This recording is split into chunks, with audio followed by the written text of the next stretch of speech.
Morning students. Last class में अपने बात की थी पॉपुलेशन एनवायरनमेंट की, और उसमें अपने देखा था कि किस किस प्रकार से जो पॉपुलेशन है वो एनवायरनमेंट को इफ़ेक्ट करती है। तो फर्स्ट जो अपने उसमें देखा था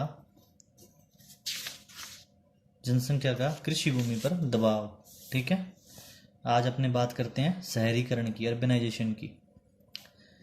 नगरों के विकास के साथ साथ ही अनेक पर्यावरण की समस्याओं का जन्म हो रहा है, और ये समस्याएं उत्तरोत्तर बढ़ती जा रही है। जैसे जैसे नगरों का निर्माण हो रहा है तो ये पर्यावरणीय जो समस्याएं हैं वो नगरों की बसावट के कारण बढ़ रही है।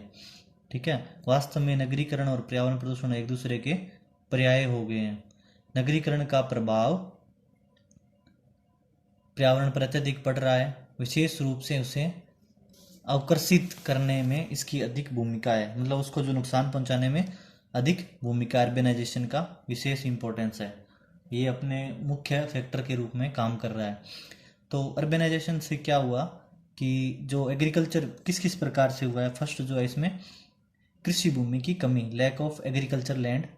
अनेक नगरों का विकास ही कृषि भूमि पर हुआ है, और उनका जो निरंतर विस्तार हो रहा है वह कृषि भूमि पर के मूल्य पर ही हो रहा है। अब क्या है कि जैसे जैसे मान लो शहर है, शहर में जैसे जैसे पॉपुलेशन बढ़ी, गाँव से शहरों की ओर लोगों का पलायन हुआ, तो उससे क्या हुआ, शहर में जगह कम थी।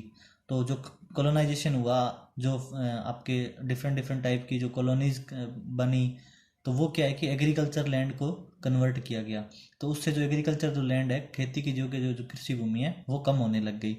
दूसरा इसमें है वनोन्मूलन, डिफोरेस्टेशन। नगरों के विस्तार के साथ साथ ही वनों की कटाई में वृद्धि हो रही है। प्रथम स्थान प्राप्त करने हेतु द्वितीय नगरों में लकड़ी एवं उससे निर्मित सामान की अधिक खपत होने के कारण। अब क्या है कि जैसे जैसे अपने शहरों में जो घरों का निर्माण हुआ, तो उसमें जो जितना भी वुड का जो मटेरियल है उसमें क्या है कि बनाने के लिए वनों को अपने काट रहे हैं। ठीक है, तो वो क्या है कि अब अपने जो जिस दौर में चल रहे हैं उस दौर में क्या है कि अपने लकड़ी के ज़्यादातर हर प्रकार का लकड़ी का जो डेकोरेशन है वो अपने घर में करते हैं, तो उसकी वजह से भी लकड़ी जो अपने डिफोरेस्टेशन है वो कर रहे हैं। तीसरा जो है प्रदूषण में अत्यधिक वृद्धि। प्रदूषण में वृद्धि का पूर्ण उत्तरदायित्व नगरीकरण का है। वायु प्रदूषण हो, जल प्रदूषण हो, ध्वनि प्रदूषण हो, नगरों में अधिकतम है। ठीक है, इसका अलग से अपने जो आगे जो चैप्टर है उसमें बात कर सकते हैं। ठीक है, और नेक्स्ट जो अपना है फोर्थ है अपशिष्ट पदार्थों द्वारा पर्यावरण का दूषित होना। नगरों में वहाँ के निवासियों द्वारा एवं अन्य प्रतिष्ठानों से अवशिष्ट पदार्थ फेंके जाते हैं जो जल निस्तरण किया जाता है। मतलब जल के अंदर फेंके जाते हैं, उससे पर्यावरण अवकर्षण में वृद्धि होती है। अब क्या है, कोई भी अपशिष्ट है उसको क्या अपने जल के अंदर डालते हैं। आजकल तो फिर भी जैसे थोड़ा बहुत सिटी डेवलपमेंट के हिसाब से थोड़ा चेंज हो गया कि जैसे मान लो जो अपना जो गीला वेस्ट है उसको अलग रखते हैं, सूखा जो वेस्ट है उसको अलग रखते हैं, और उनको अलग अलग कैटेगराइज करके और डिकम्पोज जो अपने जो गाड़ियाँ वगैरह आती है उसमें अपने इकट्ठा करके डालते हैं। तो उसमें भी आके फिर उसको अलग अलग सेग्रीगेशन करके और फिर डिस्पोज करने की जो प्रैक्टिस है आजकल थोड़ी थोड़ी डेवलप हो गई है। नेक्स्ट अपना औद्योगिक प्रतिष्ठानों एवं परिवहन की अधिकता से पर्यावरण अवकर्षण में वृद्धि नगरों में अधिकतम है। नगरों में प्राकृतिक स्थल नगण्य हो जाते हैं और संपूर्ण वातावरण अस्वास्थ्य कर हो जाने से विभिन्न रोगों का कारण बनता है। अब जो जो इस प्रकार का नगरों का जो वातावरण है वो क्या है कि हमें नुकसान पहुंचाता है। ठीक है, उससे क्या विभिन्न प्रकार की बीमारियों का जन्म होता है। नेक्स्ट जो आता है अपना जनसंख्या की वृद्धि से पर्यावरणीय की समस्या जो है वो कौन कौन सी। जनसंख्या विश्लेषण से यह स्पष्ट होता है कि जनसंख्या पर्यावरण एवं पारिस्थितिकी क्रम को अत्यधिक प्रभावित कर रही है। पर्यावरण की अधिकांश समस्याएं जनसंख्या वृद्धि के कारण ही हैं। आर्थिक हुई, कृषि, औद्योगिक विकास जनसंख्या की वृद्धि के कारण ही देश की आवश्यकताओं की पूर्ति नहीं कर पा रही है। जनसंख्या वृद्धि से पर्यावरण की निम्नलिखित समस्याएं उत्पन्न हो गई हैं। पहला क्या है, पर्यावरण की गुणवत्ता में गिरावट। ठीक है, पर्यावरण का जो गुणवत्ता है, जो उसकी क्वालिटी है जो मेंटेन रहनी चाहिए थी, वो क्या है कि उसमें गिरावट है। दूसरा अगर अपने बात करें औद्योगिक तथा तकनीकी का विकास ही देश की आवश्यकताओं की पूर्ति कर सकता है, परंतु इनके विकास से भी पर्यावरण में जल, वायु, भूमि और ध्वनि प्रदूषण हो जाता है।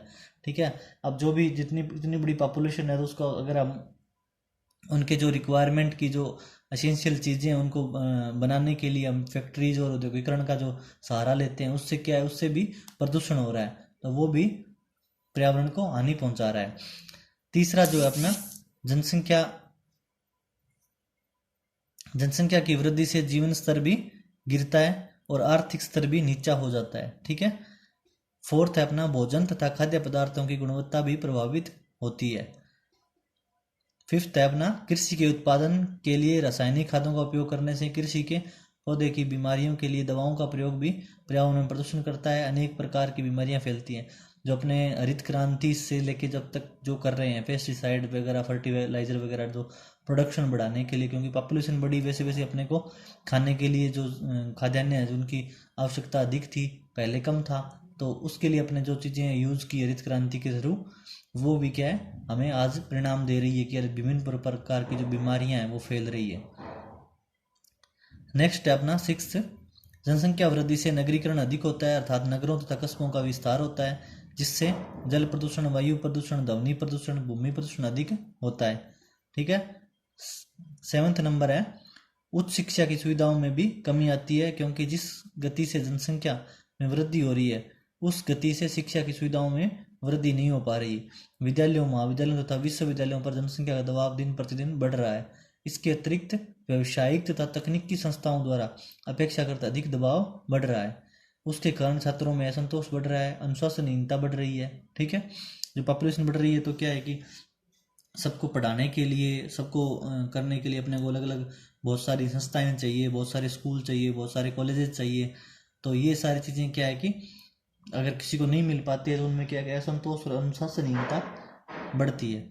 नेक्स्ट अपना है जनसंख्या वृद्धि के कारण मानव की गुणवत्ता में भी गिरावट आ रही है, समाज में बुराइयां, भ्रष्टाचार तथा दोष बढ़ रहे हैं, राजनीतिक, धर्म, समाज तथा संस्कृति के क्षेत्र में भी मूल्यों का ह्रास हो रहा है। ठीक है, जैसे जैसे पॉपुलेशन बढ़ती है तो क्या क्राइम भी बढ़ता है, इसलिए आज नैतिक शिक्षकों के मूल्यों की शिक्षा की नितांत आवश्यकता है। मानव भी शारीरिक, सामाजिक, मनोवैज्ञानिक व सांस्कृतिक क्षेत्र में प्रदूषण हो रहा है, जिसका प्रमुख कारण जनसंख्या वृद्धि है।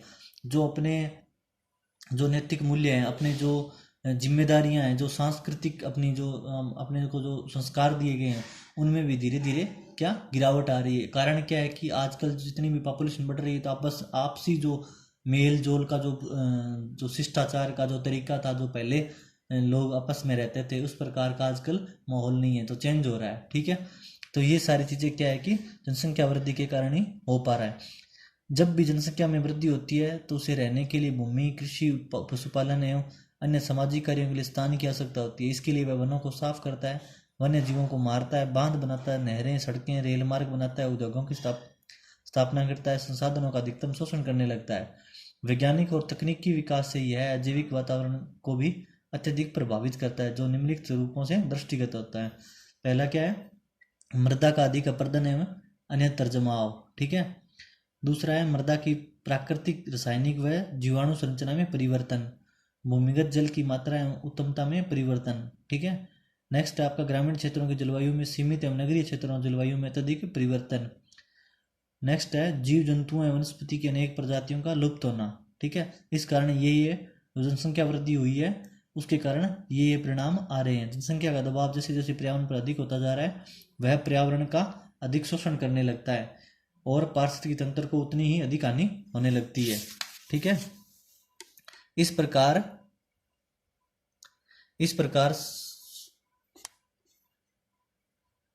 इस पर सर्वाधिक प्रभाव नगरों में जनसंख्या जमाव अर्थात नगरीकरण का होता है, जिसका विवेचन किया जा चुका है। ठीक है, पहले अपने बात कर चुके हैं जो अर्बेनाइजेशन की।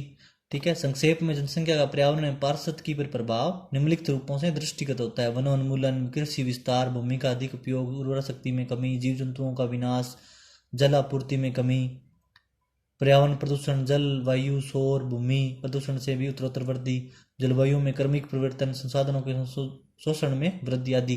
तो ये डिफरेंट टाइप के जो समस्याएं हैं वो पर्यावरण के कारण, जनसंख्या वृद्धि के कारण जन्म ले रही है।